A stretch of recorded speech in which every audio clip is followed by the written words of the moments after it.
अस्सलाम वालेकुम स्टूडेंट्स। आज हम केमिस्ट्री के टेस्ट की डिस्कशन करने जा रहे हैं। फर्स्ट एमसीक्यूज़ की बात करें, thermodynamics does not deal with. कि बच्चे जो थर्मोडाइनमिक्स केमिस्ट्री की ब्रांच है उसके अंदर हम किस चीज़ को स्टडी नहीं करते। हीट ऑफ रिएक्शन, इसको स्टडी हम करते हैं। रेट ऑफ रिएक्शन की बात करें तो बच्चे थर्मोडाइनमिक्स के अंदर हम रेट ऑफ रिएक्शन को स्टडी नहीं करते। इंट्रॉपी ऑफ रिएक्शन की बात करें, रिएक्शन के डिसऑर्डरनेस भी इंट्रॉपी को हम बोलते हैं, तो उसको भी हम बच्चे स्टडी करते हैं।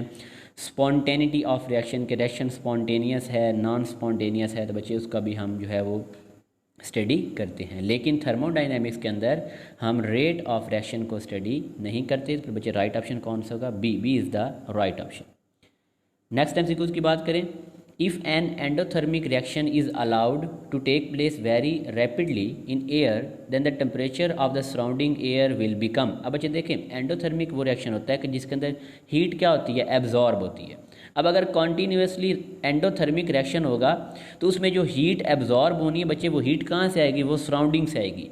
जब सराउंडिंग एयर से हीट आएगी, वो सिस्टम में एब्जॉर्ब होगी, तो उसकी वजह से सराउंडिंग एयर का जो टेम्परेचर होगा वो बच्चे हमारे पास डिक्रीज़ हो जाएगा। Temperature of the surrounding air will become decrease. Option C is correct, decrease. The exothermic process. अब एक्सोथर्मिक प्रोसेस बच्चे कौन से में से? First evaporation. तो बच्चे इवेपोरेट करने के लिए एनर्जी हीट एब्जॉर्ब होती है, तो मीन ये एंडोथर्मिक है। रेस्पायरेशन की बात करें तो बच्चे रेस्पायरेशन, इसमें सेलुलर रेस्पायरेशन की बात कर रहे हैं कि जिसके अंदर ऑक्सीजन की प्रेजेंस में बच्चे ग्लूकोज को या कार्बन हाइड्रोजन बॉन्ड को तोड़ा जाता है और वहाँ से फिर हीट क्या होती है? रिलीज़ होती है। चूँकि हीट रिलीज़ होती है तो फिर इस रिएक्शन को हम क्या बोलेंगे? Exothermic reaction. B is the right option. बच्चे सब्लिमेशन की बात करें तो उसमें भी हीट एब्जॉर्ब होती है, और किसी चीज़ को बॉयल करना हो तो उसमें से भी हीट एब्जॉर्ब होती है। लेकिन रेस्पायरेशन के अंदर हीट इवॉल्व होती है, तो फिर हमारा ये राइट ऑप्शन होगा। Example of exothermic is respiration. A process which take place on its own without any outside assistance। यहाँ पर ओ डब्ल्यू एन ऑन आना था कि जो वो रिएक्शन जो खुद ब खुद हो जाए, जिसको बाहर से किसी मदद वगैरह की ज़रूरत ना पड़े, तो बच्चे उस रिएक्शन को हम क्या बोलते हैं? स्पॉन्टेनियस रिएक्शन बोलते हैं। Option B is correct. A state function which describe together the internal energy and product of pressure and volume is called enthalpy। H is equal to E plus PV। बच्चे हमारे पास एक state function है जो कि initial और final condition पर depend करता है, पाथ पर डिपेंड नहीं करता। और उसके अलावा ये बच्चे किस चीज़ का सम होता है? Internal energy and product of pressure and volume, and it is called enthalpy। Option A is correct. enthalpy is an expression for the heat content, rate of reaction, internal energy या activation energy. तो बच्चे enthalpy is also called heat content of the reaction. Option A is correct. The enthalpy of formation of a compound is positive, negative, either positive और negative, none of the above. तो बच्चे जो enthalpy of formation है वो positive भी हो सकती है, वो नेगेटिव भी हो सकती है। अगर हम मैग्नीशियम ऑक्साइड की इंथैल्पी ऑफ फॉर्मेशन देखेंगे तो बच्चे वो नेगेटिव में आएगी, लेकिन अगर हम NO2 की इंथैल्पी ऑफ फॉर्मेशन देखेंगे तो वो पॉजिटिव में आएगी। तो मीन ये पॉजिटिव भी हो सकती है, नेगेटिव भी हो सकती है, कंपाउंड पे डिपेंड करती है। विच of the following has standard enthalpy of formation is zero. इनमें से किसकी स्टैंडर्ड इंथैल्पी ऑफ फॉर्मेशन क्या है? ज़ीरो है। बच्चे सबसे पहले देखें, अगर हमारे पास कोई सब्सटेंस, कोई एलिमेंट अगर अपनी स्टैंडर्ड फॉर्म में एग्जिस्ट करेगा तो फिर उसकी स्टैंडर्ड इंथैल्पी ऑफ फॉर्मेशन क्या होगी? ज़ीरो होगी। जैसे देखें आयरन है। अब बच्चे आयरन उसकी स्टैंडर्ड फॉर्म क्या होती है? सॉलिड, लेकिन यहाँ पर वो गैस में है, तो मीन उसकी कोई ना कोई इंथैल्पी फॉर्मेशन होगी, ज़ीरो नहीं है। इस तरह कार्बन की बात करेंगे तो वो बच्चे नॉर्मल यहाँ पर लिखा हुआ है लिक्विड फॉर्म में, तो वो भी उसकी स्टैंडर्ड फॉर्म नहीं है। सोडियम की बात करें तो सोडियम गैसियस फॉर्म में लिखा हुआ है, तो गैसियस फॉर्म भी सोडियम की स्टैंडर्ड फॉर्म नहीं है। लेकिन अगर हम कॉपर की बात करें तो कॉपर किस फॉर्म में एग्जिस्ट कर रहा है? सॉलिड फॉर्म में। और कॉपर की सॉलिड ही क्या होती है? उसकी स्टैंडर्ड फॉर्म होती है। तो अगर कोई एलिमेंट अपनी स्टैंडर्ड कंडीशन में एग्जिस्ट करेगा तो फिर बच्चे उसकी स्टैंडर्ड इंथैल्पी फॉर्मेशन क्या होगी? ज़ीरो होगी। क्योंकि इन ऑप्शन में से कॉपर जो है वो अपनी स्टैंडर्ड कंडीशन में अवेलेबल है, तो फिर बच्चे उसकी इंथैल्पी फॉर्मेशन ज़ीरो होगी। ये हमारा राइट ऑप्शन होगा। Option C is correct. Which of the following has positive value of enthalpy? Enthalpy of atomization. बच्चे याद रखना इंथाल्पी ऑफ आटोमाइजेशन की हमेशा पॉजिटिव वैल्यू होती है, और इंथाल्पी ऑफ न्यूट्रलाइजेशन और कंबस्शन उसकी ऑलवेज हमारे पास नेगेटिव वैल्यू होती है। Option B is correct. Which of the following process has always negative enthalpy. तो आपको बच्चे भी बता दिया है कि इंथाल्पी ऑफ कंबस्शन और इंथाल्पी ऑफ न्यूट्रलाइजेशन ये हमेशा नेगेटिव में होगी। Option B is correct. Heat absorbed और evolved during the chemical reaction at constant pressure is called enthalpy which is denoted by delta H. Option A is correct. The change in the enthalpy of a system when 1 mole of the substance is completely burnt in the excess of air or oxygen, मतलब जब किसी चीज़ को बच्चे जला रहे हैं, उसकी burning करवा रहे हैं, फिर उस इंथाल्पी को हम क्या बोलेंगे? इंथाल्पी ऑफ कंबस्शन, जिसकी ऑलवेज वैल्यू जो है वो नेगेटिव में होती है। Option D is correct. Neutralization of acid base is spontaneous, non spontaneous, exothermic, both A and B. बच्चे देखें, एसिड बेस की जो न्यूट्रलाइजेशन होती है वो स्पॉन्टेनियस भी होती है, वो खुद ब खुद हो जाती है, और साथ में ये रिएक्शन एक्सोथर्मिक होता है, क्योंकि enthalpy of neutralization always negative में होगी। यहाँ पर हीट इवॉल्व होगी। फिर राइट ऑप्शन क्या बनेगा? बोथ। यहाँ पर बच्चे आना था both A and C, both A and C कि ये रिएक्शन स्पॉन्टेनियस भी होता है और एक्सोथर्मिक भी होता है। तो राइट ऑप्शन में हमारे पास बच्चे कौन से बनेगा? Option D is correct. Delta H not represent the enthalpy change that. बच्चे जब हम इंथाल्पी को मेजर करते हैं तो फिर उसके लिए जो कंडीशंस होंगी वो कंडीशंस हमारे पास कौन सी होनी चाहिए? बच्चे वो होंगी 25 degree temperature and 1 atmospheric pressure. अब 25 डिग्री को केल्विन में लेंगे तो 298 केल्विन होगा, और 1 atmospheric pressure is equal to 760 torr और 760 millimetre of mercury. Option B is correct. A system absorb, बच्चे यहाँ पे आना था, a system absorb 100 kilo joule heat and perform 50 kilo joule work on the surrounding, the change in the internal energy of the system. बच्चे यहाँ पर हम formula लगाएंगे। फार्मूला हमारे पास क्या होता है? Delta E is equal to Q and W। अब बच्चे W के साथ यहाँ हम सिंबल लगाएंगे पॉजिटिव या लगाएंगे नेगेटिव। तो देखें अब हमारा सिस्टम सराउंडिंग पर वर्क कर रहा है, mean work is done by the system on the surrounding. जब सिस्टम खुद वर्क करता है, वर्क डन बाय सिस्टम होता है, तो बच्चे उसकी वैल्यू में क्या लेते हैं? नेगेटिव। अब हीट की बात है तो हीट चूँकि एब्जॉर्ब हो रही है तो उसका साइन क्या आएगा? पॉजिटिव में आएगा। तो वैल्यू पुट कर दें। बच्चे हीट कितनी है? 100 माइनस वर्क कितना हो रहा है? 50। तो 100 में से 50 को माइनस कर दें तो फिर बच्चे ऑप्शन क्या आ जाएगा? 50 kilo joule. Option A is correct. इस केस में है work done by the system on the surrounding, और उसकी वैल्यू क्या आएगी? नेगेटिव आएगी। और work done on the system होगा तो वैल्यू पॉजिटिव आएगी। The enthalpy of formation of reaction is recorded at. अब बच्चे वही आगे स्टैंडर्ड कंडीशन पूछी जा रही हैं, तो वो हमारे पास क्या होंगी? 25 डिग्री केल्विन में होंगी तो 298 केल्विन। 25 डिग्री के अंदर हम 273 को ऐड करेंगे तो 298 kelvin. Option C is correct. Which the following enthalpy is always negative. बच्चे बार बार आ रहा है, इंथाल्पी ऑफ न्यूट्रलाइजेशन और enthalpy of combustion always negative होंगी। Option C is correct. Enthalpy of reaction can be measured by. तो बच्चे इंथाल्पी ऑफ रिएक्शन को मेजर करने के लिए हम ग्लास क्लोरीमीटर को इस्तेमाल करते हैं या बॉम्ब क्लोरीमीटर को इस्तेमाल करते हैं। Option A is correct. Enthalpy of combustion of road fuel and other compound can be measured accurately. बच्चे अगर हमने इंथाल्पी ऑफ कंबस्शन फाइंड करनी हो, यहाँ पर एक्चुअली रोड नहीं आना था, यहाँ पर फूड आना था। फूड, फ्यूल और अदर कंपाउंड, अगर उनकी हमने बच्चे इंथाल्पी ऑफ कंबस्शन को फाइंड करना हो तो हम किसके ज़रिए बच्चे करते हैं? Glass calorimeter, bomb calorimeter, thermometer और मैनोमीटर। तो बच्चे वो हम मेजर करते हैं through bomb calorimeter. Option B is correct. Next MCQs की बात करें। Which one of the following is applied to calculate the lattice energy indirectly. यहाँ पे इकट्ठा वर्ड आना था इनडायरेक्टली। तो बच्चे अगर हमने इनडायरेक्टली किसी भी आयनिक कंपाउंड की लेटेस्ट एनर्जी को कैलकुलेट करना हो तो हम बच्चे क्या यूज़ करते हैं? Born Haber cycle. Option A is correct, Born Haber cycle. With the increase in charge to size ratio the lattice energy. बच्चे जो लेटेस्ट एनर्जी होती है it is directly proportional to the charge to size ratio. अब अगर charge to size ratio increase हो रहा है तो फिर बच्चे लेटेस्ट एनर्जी भी क्या होगी? इंक्रीज होगी। Option B is correct, increase. And Hess law is analogous to first law of thermodynamics. Option D is correct.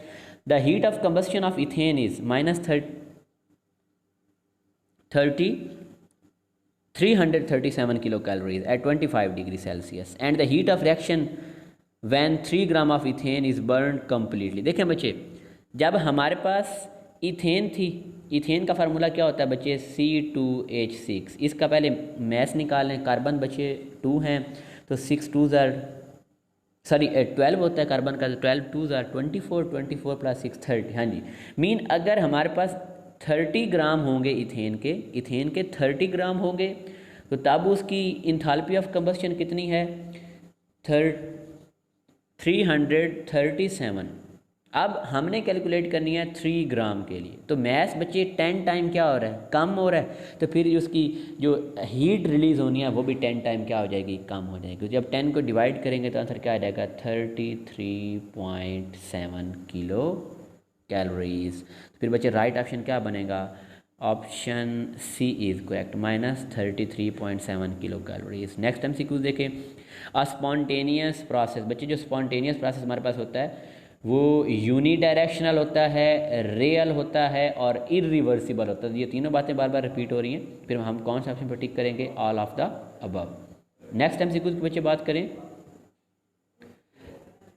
Enthalpy will be given a negative sign in. बच्चे जो इंथाल्पी होती है उसको negative sign हम किसके अंदर देते हैं, इन द एक्सोथर्मिक रिएक्शन या एंडोथर्मिक रिएक्शन। तो बच्चे एक्सोथर्मिक रिएक्शन में उसको हम नेगेटिव साइन देते हैं और एंडोथर्मिक में हम उसको पॉजिटिव साइन देते हैं। तो नेगेटिव साइन का पूछा गया था, तो option A is correct, exothermic.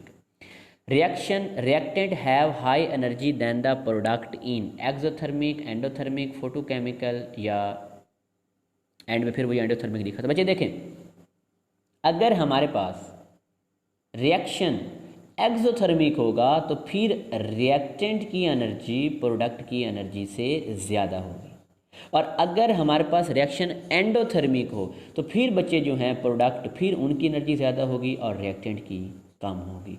अब इस कंडीशन में हमें यह कहा गया है कि रिएक्टेंट की एनर्जी ज़्यादा है, प्रोडक्ट की एनर्जी कम है, तो मीन फिर जो बच्चे कौन सा रिएक्शन होगा, it is a exothermic reaction, option B is correct. Reaction of water with quicklime result in the temperature of the system using the concentration change indicate the nature of the reaction, third order reaction, endothermic, non spontaneous या exothermic reaction. तो बच्चे देखें, जब हम water का reaction करवाएंगे quick lime के साथ तो जो प्रोडक्ट बनती है वो बनती है कैल्शियम हाइड्रोक्साइड, और इस केस में बच्चे हीट इवॉल्व होती है, तो फिर ये कौन सा रिएक्शन होगा, ये हमारे पास एक्सोथर्मिक रिएक्शन होगा।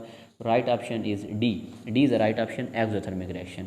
विच are the following, in which are the following enthalpy change is always exothermic, मतलब जिस हमने बताना है कि किस रिएक्शन के अंदर इंथाल्पी चेंज हमेशा नेगेटिव होगा या हीट हमेशा इवॉल्व होगी, तो बच्चे वो कौन सी होगी, enthalpy of combustion, option C is correct. When 1 mole of gaseous hydrogen ion are dissolved in water to form indefinitely dilute solution, amount of heat liberated is, बच्चे कितनी हीट यहाँ पर इवॉल्व होगी, -1075 kilo joule per mole, option A is correct. In standard enthalpy of automisation heat of surrounding, बच्चे देखें, आप देखें हमारे पास हो रही है ऑटोमाइजेशन, इंथाल्पी ऑफ ऑटोमाइजेशन। हमने कहा था इंथाल्पी ऑफ ऑटोमाइजेशन में इंथाल्पी चेंज हमेशा क्या होगा, पॉजिटिव होगा। पॉजिटिव होने का मतलब ये कि वहाँ पर हीट क्या होगी, एब्जॉर्ब होगी। अब हीट एब्जॉर्ब होगी, वो अब बच्चे हीट कहाँ से आनी है, वो सराउंडिंग से आनी है। तो जब सराउंडिंग से हीट जो है वो सिस्टम के अंदर आएगी तो उसकी वजह से सराउंडिंग का टेम्परेचर डिक्रीज़ हो जाएगा, heat of the surrounding decrease, option B is correct.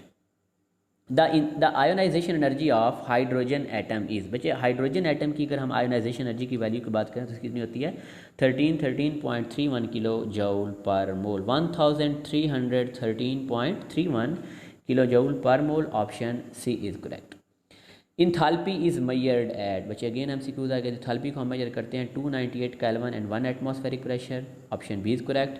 Which one the following is not a state function, तो बच्चे जो वर्क हमारे पास और हीट होते हैं ये हमारे पास स्टेट फंक्शन नहीं होते बल्कि ये हमारे पास पाथ फंक्शन होते हैं। तो राइट ऑप्शन बच्चे क्या बनेगा, work, option A is correct. बाकी सारे जो हैं बच्चे वो हमारे पास स्टेट फंक्शन है। स्टेट फंक्शन जो होते हैं वो सिर्फ और सिर्फ इनिशियल और फाइनल कंडीशन पर डिपेंड करते हैं, पास पे डिपेंड नहीं करते। लेकिन जो वर्क है जो कि एक पाथ फंक्शन है, तो जो पाथ फंक्शन होता है वो पाथ पे भी डिपेंड करता है। Lattice energy of an ionic crystal is the enthalpy, बच्चे लेटेस्ट एनर्जी की बात करें, जैसे मैं बात करता हूँ बच्चे सोडियम क्लोराइड की हम बात कर लेते हैं, तो बच्चे उसमें बात करेंगे Na positive plus Cl negative, तो बच्चे प्रोडक्ट क्या बनेगी NaCl।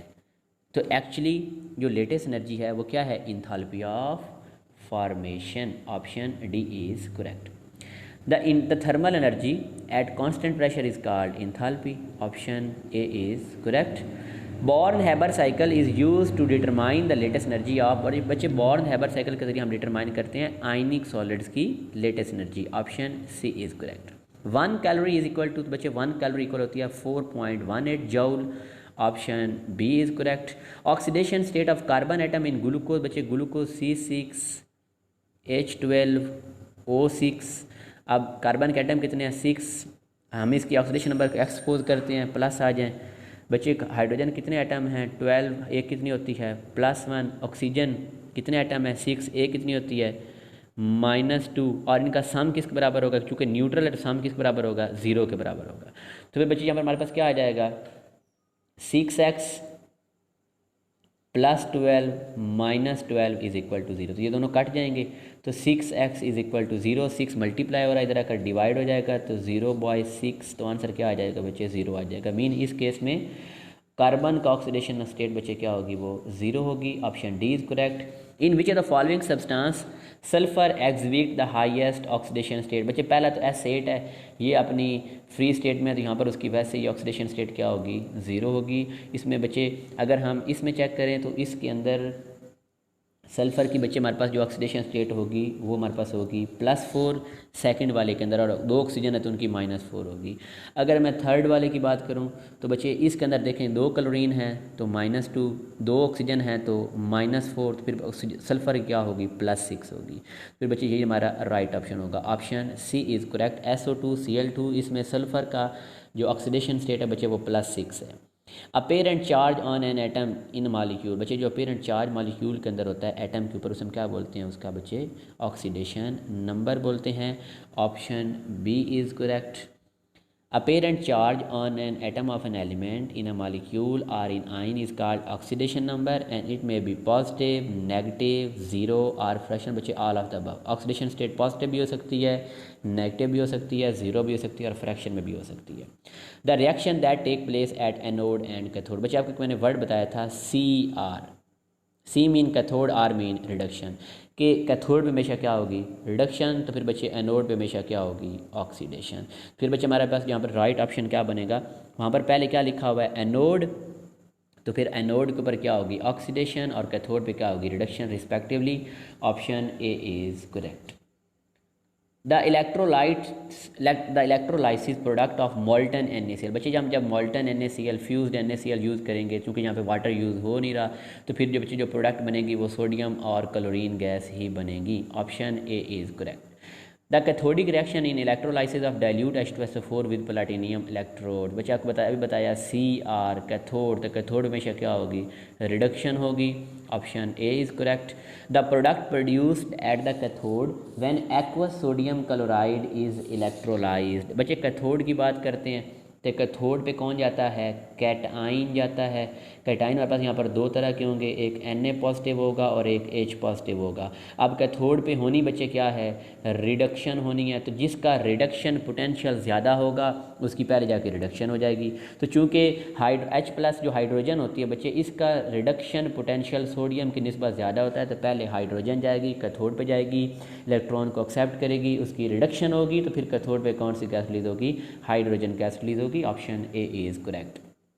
For the purification of copper, बच्चे जो इम्प्योर कॉपर होती है उसका हम क्या बनाते हैं एनोड, और जो थिन शीट प्योर कॉपर की जो थिन शीट होती है उसका हम क्या बनाते हैं कैथोड। तो कॉपर जो होती है फिर वो एनोड से उतर कर किस पे डिपोजिट होती जाएगी कैथोड पे डिपोजिट होती जाएगी। Option C is correct.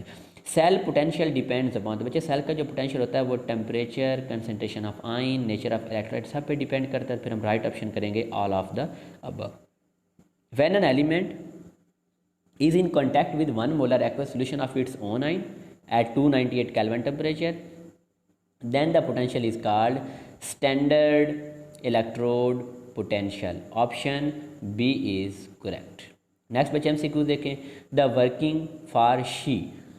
अब बच्चे हमारे पास जो शी है, शी हम किसे बोलते हैं स्टैंडर्ड हाइड्रोजन इलेक्ट्रोड, उसकी कंडीशन बच्चे पूछी जा रही हैं, तो उसमें 1 मोलर प्रेशर होता है, बिल्कुल बात ठीक है। 1 मोलर H पॉजिटिव आयन का सोल्यूशन होता है और 298 केल्विन टेम्परेचर होता है। फिर बच्चे राइट ऑप्शन क्या बनेगा? All of these. The potential of SHE is taken as zero which is a. अब बच्चे याद रखना, अब जो शी है ना, शी उसको हमने एक स्टैंडर्ड बनाया है और हमने खुद उसको जो वैल्यू दिया ना वो ज़ीरो दिया, तो उसको हमने जो ज़ीरो वैल्यू दिया इट इज़ आर्बिट्रेरी वैल्यू। हमने कोई भी उसको उठा के वैल्यू, रैंडम वैल्यू हमने कह दिया कि जी उसकी वैल्यू ज़ीरो। लेकिन अब अगर हमने किसी और एलिमेंट का स्टैंडर्ड इलेक्ट्रोड पोटेंशियल मेजर करना है तो उस चीज़ को हम शी के साथ क्या करेंगे? उसके साथ कंपेयर करेंगे। तो फिर वहाँ पर शी एक्ट करेगी एज अ रेफरेंस। रेफरेंस तब एक्ट करेगी जब हम इसको किसी के साथ कंपेयर करेंगे। लेकिन शी की जो अपनी वैल्यू थी वो ज़ीरो है। वो कौन सी वैल्यू? वो आर्बिट्रेरी वैल्यू, वो हमने रैंडम वैल्यूज़ को दे दिया, खुद ही दे दिए। Option B is correct. Mean इसकी अपनी जो ज़ीरो वैल्यू है वो आर्बिट्रेरी है, लेकिन अगर मैं इसको किसी एलिमेंट के साथ कनेक्ट करके कंपेयर करके अगर उसका मैं रिडक्शन पोटेंशियल निकालता हूँ तो वो वाली रेफरेंस वैल्यू होगी। लेकिन इस हाइट शी की अपनी जो है ना वो आर्बिट्रेरी वैल्यू है। The electrochemical series is based on, बच्चे इलेक्ट्रोकेमिकल सीरीज जो हम बनाते हैं वो किस बेस पर बनाते हैं? On the basis of hydrogen scale. उनको हम रिडक्शन पोटेंशियल की बेस पर अरेंज करते हैं। If a salt bridge is removed from two half cell then EMF is drop to zero. बच्चे साल्ट ब्रिज का काम भी क्या होता है कि दोनों जो बच्चे हाफ सेल्स हैं उनके अंदर नेट चार्ज की अकोमोलेशन नहीं होने देनी, ताकि रिएक्शन जो वो कंटिन्यू रहे। अगर साल्ट ब्रिज को रिमूव कर देंगे तो दोनों बीकर के अंदर अलग, एक में पॉजिटिव चार्ज अकोमोलेट हो जाएगा, एक में नेगेटिव चार्ज अकोमोलेट हो जाएगा, तो फर्दर हमारा रिएक्शन वो प्रोसीड नहीं करेगा, तो EMF will be drop to zero. The cathode has a reduction potential. अब बच्चे देखें CR कैथोड भी होनी ही रिडक्शन है, तो इस वजह से जो कैथोड का रिडक्शन पोटेंशियल होगा वो एनोड से ज़्यादा होगा। Option C is correct. Lithium has least reduction potential in the electrochemical series. Which element has highest? बच्चे सबसे ज़्यादा किसका होता है? फ्लोरीन का। कितना होता है? +2.87 reduction potential. The reaction which is responsible for the production of electricity in voltaic cell. बच्चे एक्चुअली वोलेटिक सेल के अंदर क्या होता है? रिडॉक्स रिएक्शन होता है। एनोड पे ऑक्सीडेशन, कैथोड पे रिडक्शन, तो जिससे इलेक्ट्रिसिटी पैदा होगी, स्पॉन्टेनियस रिएक्शन होगा। In all oxidation reactions atoms of an element in a chemical species loose electron and increase their. जब ऑक्सीडेशन होनी है, उसने इलेक्ट्रॉन को लूज करना है, तो बच्चे उसकी ऑक्सीडेशन स्टेट क्या हो जाएगी? इंक्रीज हो जाएगी। Option A is correct. The value of oxidation number of chlorine in HClO3। बच्चे न्यूट्रल है, सब का सम ज़ीरो के बराबर होगा। हाइड्रोजन की +1 होती है, Cl की मैंने फाइंड करनी है। ऑक्सीजन के 3 एटम है, एक की -2 होती है, तो मल्टीप्लाई करें तो बच्चे ये 3 × -2 लिख देते हैं, तो +1 plus chlorine plus minus minus, तो ये 6 इज़ इक्वल टू 0। -6 +1 तो -5 आएगी, -5 दूसरी साइड पर आएगी तो प्लस हो जाएगी, तो फिर राइट ऑप्शन क्या आएगा? +5। Option B is correct. The oxidation state of carbon. बच्चे देखें C2O4 अब -2 है, चूँकि ये रेडिकल है तो इन सब का सम -2 के बराबर आएगा। कार्बन की हमने फाइंड करनी है, इसको मैं 2C लिख रहा हूँ। हाइड्रोक्सीजन 4 हैं, एक की -2 होती है तो -8 बनेगी। -8 जो है वो इधर आकर प्लस होगी, तो मैं यहाँ पर क्या लिख देता हूँ? 2C is equal to -2 + 8, answer आ जाएगा +6। हमने एक कार्बन की फाइंड करनी है, 2 3 ज़ार 6, तो एक कार्बन की आ जाएगी +3। Option C is correct. The potential difference of an electrochemical cell is measured by. बच्चे पोटेंशियल डिफरेंस हम किससे मेजर करते हैं? वोल्ट मीटर से मेजर करते हैं। Option C is correct. In electrochemical series elements are arrange. बच्चे एलिमेंट्स को किस बेस पर अरेंज किया गया है? On the basis of hydrogen scale, या उनके बच्चे रिडक्शन पोटेंशियल की बेस पर किया गया है। जब राइट ऑप्शन क्या होगा? Option D is correct. The standard electrode potential of hydrogen is arbitrarily taken at 298 का। बच्चे वही वर्ड आ गया आर्बिट्रेरली, तो हम आर्बिट्रेरली कितना बच्चे लेते थे? 0 लेते थे। Option C is correct. Stronger the oxidizing agent. Stronger बच्चे देखें, ऑक्सीडाइजिंग एजेंट वो होगा जिसने दूसरे की ऑक्सीडेशन और अपनी क्या करवानी है? रिडक्शन करवानी है। तो स्ट्रॉन्गर ऑक्सीडाइजिंग एजेंट वही होगा जिसका अपना रिडक्शन पोटेंशियल ज़्यादा से ज़्यादा होगा, ताकि अपनी रिडक्शन करवाए, दूसरों की ऑक्सीडेशन करवाए। तो बच्चे फिर यहाँ पर राइट ऑप्शन क्या होगा? Reduction potential. Option C is correct, reduction potential. During space flights astronauts obtain water from, तो बच्चे एस्ट्रोनॉट्स जो वाटर लेते हैं वो लेते हैं फ्राम फ्यूल सेल, और इन फ्यूल सेल के अंदर जो इलेक्ट्रोलाइट वो यूज़ करते हैं वो यूज़ करते हैं potassium hydroxide. Option C is correct. The common oxidation state of halogen, बच्चे वैसे तो उनकी वेरिएबल होती है, लेकिन कॉमन जो हैलोजन जो शो करते हैं ना बच्चे ऑक्सीडेशन स्टेट, वो शो करते हैं -1 fluorine chlorine bromine iodine, -1 common show करते हैं। Option A is correct. During oxidation process, oxidation number बच्चे वही ऑक्सीडेशन हुई, इलेक्ट्रॉन लूज़ होगा, इलेक्ट्रॉन लूज़ होने की वजह से उसकी जो ऑक्सीडेशन नंबर होगा बच्चे वो इंक्रीज़ हो जाएगा। Option B is correct. In a period, बच्चे अगर हम पीरियड के अंदर फ्रॉम लेफ्ट टू राइट जाएंगे तो हमें पता है बच्चे एटॉमिक रेडियस क्या हो जाता है, डिक्रीज़ हो जाता है। Option B is correct. Ionization energy जो है वो एटॉमिक रेडियस पर भी डिपेंड करती है। एटॉमिक रेडियस जितना ज़्यादा होगा आयनाइजेशन एनर्जी उतनी कम होगी। शील्डिंग इफेक्ट जितना ज़्यादा होगा आयनाइजेशन एनर्जी उतनी कम होगी। नेचर ऑफ ऑर्बिटल की बात करें तो उस पर भी डिपेंड करती है। फिर राइट ऑप्शन होगा all of the above. S की निस्बत एफ में से, एफ ऑर्बिटल में से इलेक्ट्रॉन को निकालना आसान होगा। नेक्स्ट MCQ बच्चे देखें, which of the following has highest ionization energy value. इनमें से हमने देखना बच्चे, फिर हमारे पास राइट ऑप्शन हीलियम है क्योंकि वो नोबल गैस है, उसका डुप्लेट रूल को फॉलो करती है, उसका वैलेंस शेल कंप्लीट है, उसमें से इलेक्ट्रॉन को निकालना सबसे मुश्किल होगा, तो उसकी आयोनाइजेशन एनर्जी की वैल्यू सबसे ज़्यादा होगी। ग्रेटर द शील्ड, बच्चे देखें शील्डिंग इफेक्ट जितना ज़्यादा होगा तो फोर्स ऑफ अट्रैक्शन जो है न्यूक्लियस और वैलेंस शेल इलेक्ट्रॉन के दरमियान वो उतनी कम होती जाएगी, तो इलेक्ट्रॉन को निकालना आसान होगा, तो फिर आयोनाइजेशन एनर्जी की वैल्यू लेसर होगी, कम होगी। Option C is correct. Which one of the following element has lowest electron affinity, बच्चे सबसे कम इलेक्ट्रॉन अफिनिटी यहाँ पर किसकी होगी, nitrogen, oxygen, chlorine, again helium right option आएगा। वो स्टेबल है, उसकी इलेक्ट्रॉनिक कन्फिग्रेशन बच्चे वो स्टेबल है, उसका डुप्लेट जो उसका वैलेंस शेल है वो कम्प्लीटली फिल्ड है, तो मजीद उसके अंदर हम इलेक्ट्रॉन को ऐड नहीं कर सकते, तो उसकी इलेक्ट्रॉन अफिनिटी सबसे कम होगी। मैक्सिमम आयोनिक कनेक्टर, बच्चे ionic character is directly proportional to the electronegativity difference. चूँकि सीजियम फ्लोराइड में इलेक्ट्रोनेगेटिविटी डिफरेंस 3.3 है, सबसे ज़्यादा इलेक्ट्रोनेगेटिविटी डिफरेंस है, तो इस वजह से इसका आयनिक करेक्टर भी सबसे ज़्यादा होता है। वो कितना होता है, 92% होता है। Option B is correct, caesium fluoride. All of the following species has dative bond, बच्चे डेटिव बॉन्ड जिसे हम कोऑर्डिनेट कोवेलेंट बॉन्ड बोलते हैं, तो BF4 negative, NH4 positive, H3O positive, बच्चे इन सब में डेटिव बॉन्ड है, लेकिन OH नेगेटिव, क्योंकि इसमें कोई डोनर कोई एक्सेप्टर नहीं है, तो इस वजह से हाइड्रोक्सिल आयन के अंदर डेटिव बॉन्ड मौजूद नहीं होता। Option A is correct.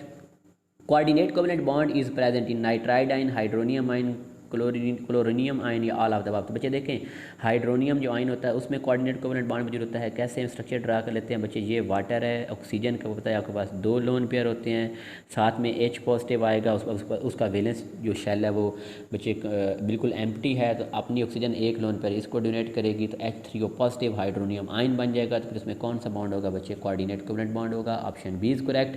If the sharing of electron pair is unequal and the atom has an electronegativity difference of 1.4 to 1.6, what is the type of sharing is called। बच्चे अगर वो hetero atom के दरमियान atom के दरमियान bond बने, electronegativity difference भी 1.4 तक हो, तो फिर वो हमारे पास पोलर कोवेलेंट बॉन्ड होगा।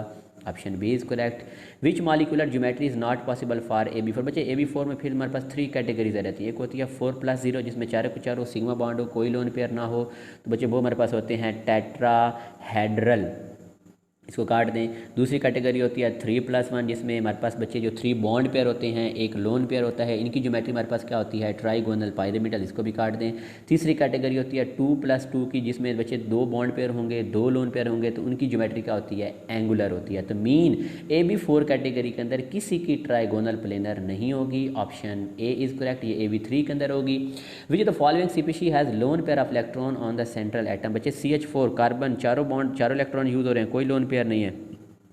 फास्फोरस बच्चे ग्रुप नंबर 5 से बिलोंग करती है, वैलेंस शेल में 5 इलेक्ट्रॉन है, 5 के 5 यूज़ कर रही है, कोई लोन पेयर नहीं है। NH4 पॉजिटिव नाइट्रोजन पे लोन पेयर था, लेकिन उसने H पॉजिटिव आयन को डोनेट कर दिया। यहाँ पर अब NH4 अमोनियम आयन के केस में इसके पास कोई लोन पेयर नहीं है, लेकिन PCl3 बच्चे इलेक्ट्रॉन वैलेंस शेल में 5 हैं, 3 यूज़ हो रहे हैं, 2 फ्री पड़े हैं, तो इनको जो बॉन्ड रहने में हिस्सा नहीं ले रहे, क्या बोलेंगे, लोन पेयर। तो यहाँ पर PCl3 में फास्फोरस के ऊपर एक लोन पेयर मौजूद है। Option C is correct. Which is the following as perfect triangular structure, बच्चे ट्राईएंगुलर स्ट्रक्चर जो परफेक्ट होता है वो 3+0 कैटेगरी में आता है, जिसमें तीनों बॉन्ड पेयर हों, कोई लोन पेयर मौजूद ना हो। तो बच्चे हमारे पास राइट ऑप्शन आएगा SO3।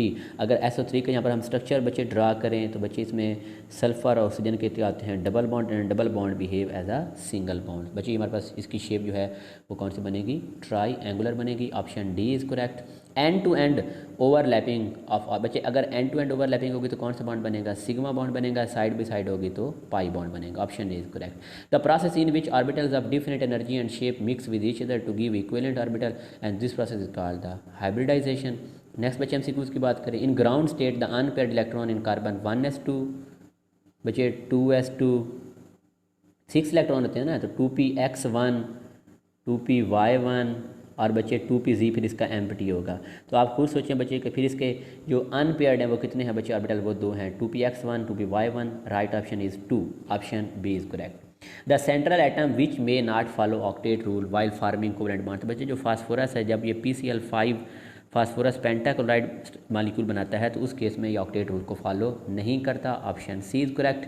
Which of the following shows highest percentage of ionic character. आपको बताया था जितना इलेक्ट्रोनेगेटिविटी का डिफरेंस ज़्यादा होगा आयनिक करेक्टर उतना ज़्यादा होगा, चूँकि HF हाइड्रोजन फ्लोराइड में फ्लोरीन और हाइड्रोजन में इलेक्ट्रोनेगेटिविटी सबसे ज़्यादा है, तो इसका परसेंटेज आयनिक करेक्टर भी सबसे ज़्यादा होगा। Option B is correct, HF। Dipole moment gives the information. बच्चे डाइपोल मोमेंट हमें परसेंटेज आयनिक करेक्टर के बारे में भी इन्फॉर्मेशन देता है, बॉन्ड एंगल के बारे में भी इन्फॉर्मेशन देता है, ज्योमेट्री के बारे में भी इन्फॉर्मेशन देता है। तो राइट ऑप्शन क्या होगा, all of these, option D is correct. The SI unit of dipole moment का बच्चे फार्मूला क्या होता है, mu is equal to q multiply by r. Q यहाँ पर बच्चे चार्ज यूनिट क्या होता है, coulomb, distance, radius, distance, metre. तो फिर SI यूनिट क्या बनेगा, मीटर कूलम, और नॉर्मल हम यूनिट क्या यूज़ करते हैं, D by.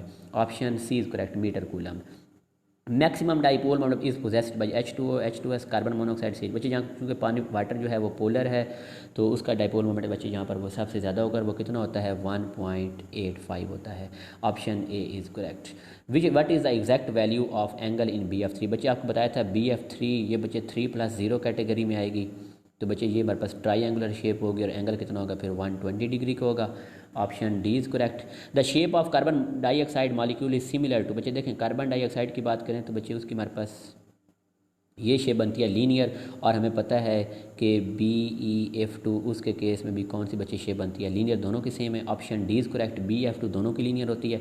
What is the shape of ammonia NH3 molecule. बच्चे NH3 आता है 3+1 कैटेगरी में, 3 बॉन्ड पेयर 1 लोन पेयर। तो बच्चे इसकी जो ज्योमेट्री होती है वो कौन सी होती है, पायरामिडल होती है। Option A is correct. Pi bond is found by the sideways overlapping of the p orbital. बच्चे याद रखना s ऑर्बिटल और हाइब्रिड ऑर्बिटल वो हमेशा क्या बनाएंगे बच्चे, वो हमेशा सिग्मा बॉन्ड बनाएंगे। लेकिन जो पाई बॉन्ड होता है, पाई ऑर्बिटल जो होता है वो सिग्मा बॉन्ड भी बना सकता है और पाई बॉन्ड भी बना सकता है। मैंने कहा जो s ऑर्बिटल हैं, जो हाइब्रिड ऑर्बिटल हैं वो हमेशा सिग्मा बॉन्ड बनाएंगे, लेकिन जो p ऑर्बिटल हैं वो सिग्मा भी बना सकते हैं, वो पाई भी बना सकते हैं। तो राइट ऑप्शन क्या होगा, C, p orbital. Which one of the following element has largest second ionization energy. बच्चे राइट ऑप्शन होगा सोडियम, क्योंकि सोडियम के वैलेंस शेल में 1 इलेक्ट्रॉन होता है, हमने निकाल दिया, वो थी इसकी फर्स्ट आयनाइजेशन एनर्जी। जब 1 इलेक्ट्रॉन निकल जाएगा तो बच्चे ये नियरेस्ट नोबल गैस की जो इलेक्ट्रॉनिक कन्फिग्रेशन नियॉन की उसको बच्चे गेन कर लेगा। तो अब चूँकि इसका ऑक्टेट कम्प्लीटली फील्ड है, तो अब इसमें से फर्दर अगर हमने सेकंड इलेक्ट्रॉन को निकालना है तो उसके लिए बहुत ज़्यादा एनर्जी रिक्वायर होगी, इस वजह से इसकी सेकंड आयनाइजेशन एनर्जी सब में से सबसे ज़्यादा होगी। The first ionization energy is maximum for sodium, magnesium, aluminium या पोटाशियम। बच्चे आज देखें सोडियम, मैग्नीशियम और ये एल्यूमिनियम, और सोडियम के नीचे क्या होता है, पोटाशियम। पोटाशियम चूँकि ग्रुप के अंदर डाउन द ग्रुप जाएंगे तो आयनाइजेशन एनर्जी डिक्रीज़ होती है, तो ये तो रॉन्ग होगी। अब इन तीनों पे आ जाएं बच्चे, यहाँ पर लेफ़्ट टू राइट जाते हैं तो आयनाइजेशन एनर्जी इंक्रीज़ होती है, लेकिन हमने एक इसमें एक्सेप्शन पढ़ी थी ग्रुप 3 और ग्रुप 6 की। जो ग्रुप 3 होंगे उनकी आयनाइजेशन एनर्जी वो क्या होती है, कम होती है। तो मतलब जो एल्यूमिनियम होगी उसकी आयनाइजेशन एनर्जी मैग्नीशियम की निस्बत कम होगी, तो फिर इनमें सबसे ज़्यादा किसकी होगी बच्चे, वो मैग्नीशियम की होगी। Option B is correct. Which the following has highest value of electron activity. बच्चे वो फ्लोरीन की कितनी होती है, कितनी होती है इलेक्ट्रॉन एक्टिविटी की वैल्यू 4 होती है। Option D is correct. Which one of the following elements have lowest first ionization energy, nitrogen, oxygen, carbon या बोरॉन। बच्चे इसको हम ड्रा कर लेते हैं, देखें पहले बोरॉन आएगा, फिर कार्बन आएगी, फिर नाइट्रोजन आएगी, फिर ऑक्सीजन आएगी। हालांकि लेफ़्ट टू राइट जाएँ तो बच्चे ये इंक्रीज़ होती है, लेकिन एक बात याद रखना है कि जो ऑक्सीजन होगा, जो ग्रुप नंबर 6 है, एक्सेप्शन है, तो इसकी आयनाइजेशन एनर्जी नाइट्रोजन की निस्बत कम होगी। लेकिन हमसे पूछेगा सबसे कम किसकी है, तो बच्चे वो बोरॉन की होगी। Option D is correct.